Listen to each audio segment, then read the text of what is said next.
Hey everybody, it's Michael here with GoodEreader.com. We're at the American Library Association annual conference in Chicago. We're joined today by Josh Elder of iVerse. And iVerse is fairly well known in the comics field. For people that may be not too familiar with your company, break it down for us. Sure. So iVerse Media was founded in 2008, and we were really among the first to bring comics into the digital space in a coordinated way. We were a launch app on the iPad. We were first on the iPhone, and we successfully sort of monetized that idea of digital comics being sold and being an actual sellable commodity, as opposed to, say, putting it up on a web page as a web comic. We made it an app. We made it a product, and that product we call Comics Plus, downloadable Android, iOS, on the web, and that has transformed into, for the library space, what we call Comics Plus Library Edition. So we are at the American Library Association annual conference, and comic companies, there's not that many here, and traditionally in libraries, comics are almost the one thing that don't enjoy a high availability reading. Even kids' books for the most part, when it speaks to digital, there's really not a lot out there. So tell me about what you guys are doing in the library space. Well, we feel that a lot of the problems of bringing comics and graphic novels into the digital space really has to do with some fundamental economic issues and issues of acquisition. Graphic novels cost quite a bit compared to, say, a mass market paperback. Right. Even the cheaper graphic novels are more expensive than a mass market paperback and are pushing towards hardcover book territory. Then there's the fact that shelf space is a premium because you have these manga series that run on for 60, 80, 100 volumes. How do you even put those on a shelf? Then you have the issue of the knowledge problem. Am I acquiring the right kind of graphic novel? Will it circulate, or am I going to be spending like $10 per circ of this for this product over its lifetime? Yeah. All of these issues, the shrinkage rate, theft of graphic novels, very, very common, or just them being lost or being read to pieces. All of these issues, and I knew they could all be fixed instantly with digital. So, speaking of selection and cost, what is the average cost per title, and what type of selection of content do you offer? What can libraries expect in terms of series, popular figures? What type of content do you offer? Well, we call this model access, not ownership.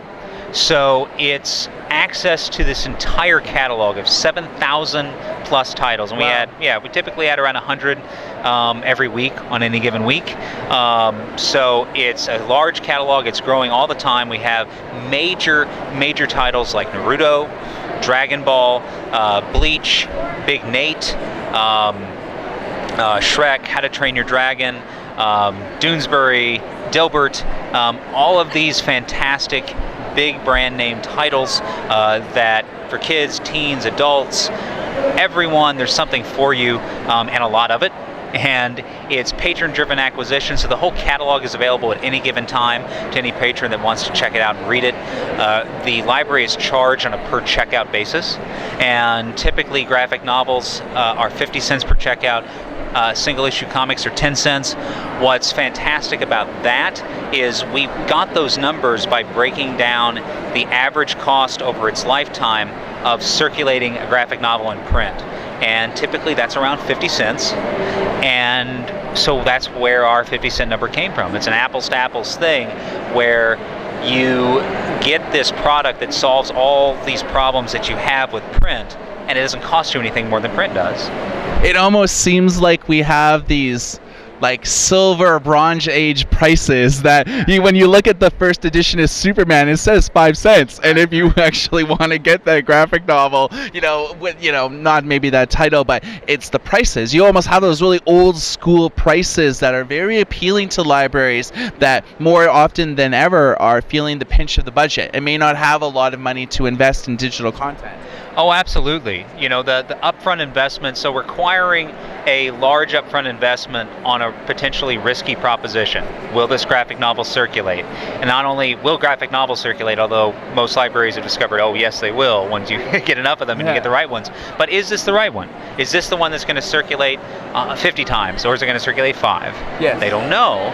With our system, you're never charged for anything you don't use, and you'll never be charged more than what you budgeted. So you create this budget ceiling, the patrons decide what circulates and when and how much, and if you don't spend that money, it rolls over to the next budget cycle, or we'll refund it to you at the end of the budget cycle.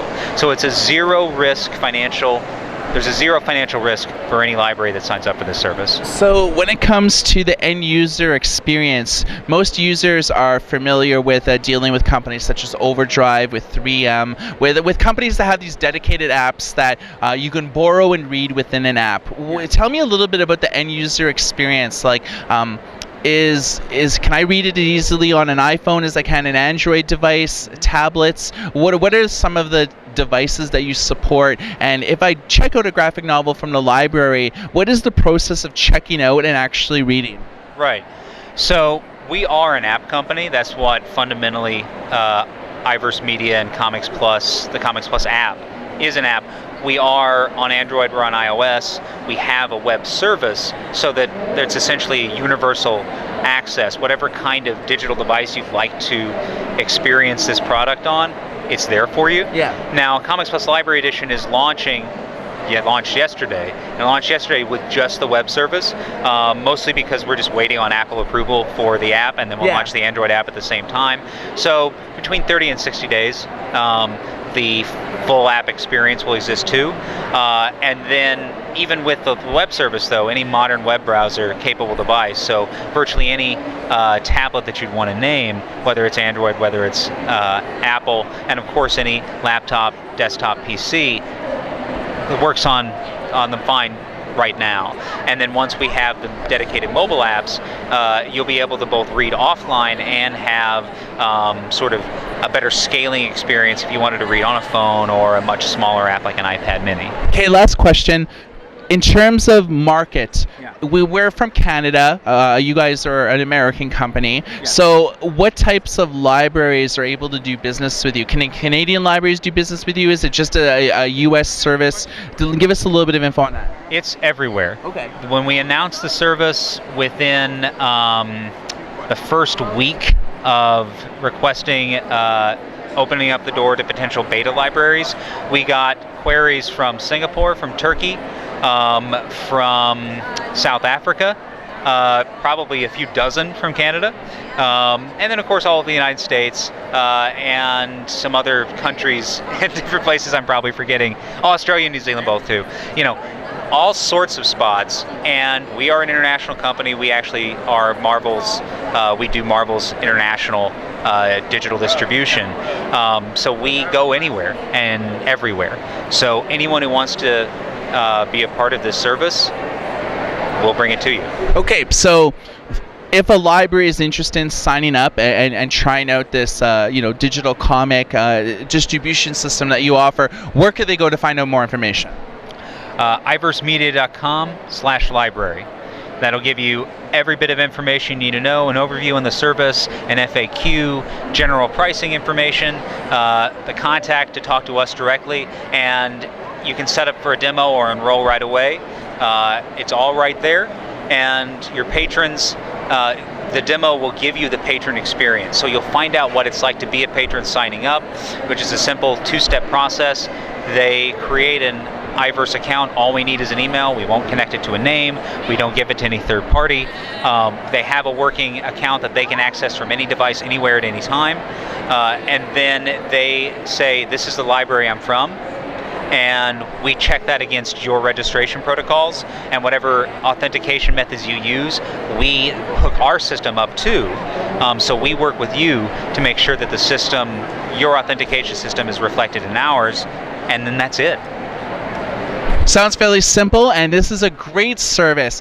Comics, as everybody knows, is something that is underutilized and not featured in libraries. So I'm very happy that iVerse is working out a solution, and you've heard it here first on exactly the semantics and the logistics of this platform. So stay tuned for more information for goodyreader.com and the American Library Association Annual Conference 2013. My name is Michael, and everybody take care.